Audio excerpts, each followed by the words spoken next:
Emeka had only 500 naira left. No job, no food at home, and just a message on his phone that read, "Final notice.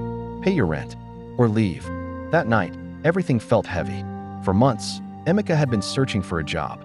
He walked from office to office, submitted countless CVs, and heard the same words over and over again. "We'll call you." But nobody ever did. Slowly, life began to close in on him.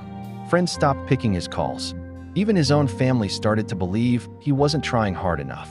Hunger became something he was now used to, not by choice, but by circumstance. That evening, tired and frustrated, Emeka sat quietly by the roadside. In his hand was the last 500 naira he had in this world. He stared at it for a long time, thinking of how to survive the next day. Then suddenly, a small voice interrupted his thoughts. "Uncle, please. I haven't eaten since yesterday."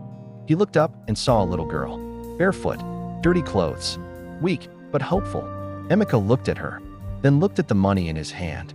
"This is all I have," he said quietly to himself. For a moment, he hesitated. His mind was racing. If he gave her the money, what would he eat? How would he survive? But deep down, something in his heart whispered, "Give." With slow, shaking hands, Emeka stretched out the 500 naira and placed it in the girl's hand. Her face lit up instantly. It was as if he had given her everything. "Thank you, sir," she said with pure joy before running off. Emeka smiled faintly, but as soon as she disappeared, reality hit him again. "What have I just done?" he thought. That night, Emeka slept hungry. No food, no hope, just silence. But the next morning, something unexpected happened. His phone rang. He picked up slowly. "Hello. Hello, is this Emeka?" The voice asked.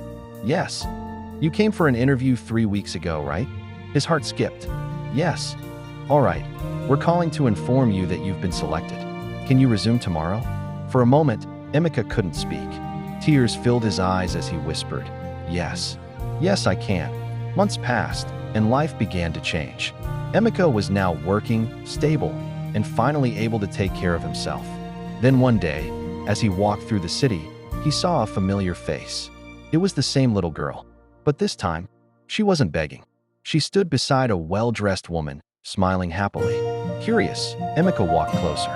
The woman turned, looked at him, and smiled. "My daughter told me about you," she said. "She said even when you had nothing, you still chose to give." Emeka stood there, speechless. In that moment, he understood something he would never forget. Sometimes, your breakthrough doesn't come from what you keep, but from what you give. So be careful how you treat people, especially when you have nothing, because that moment might be the one that changes everything.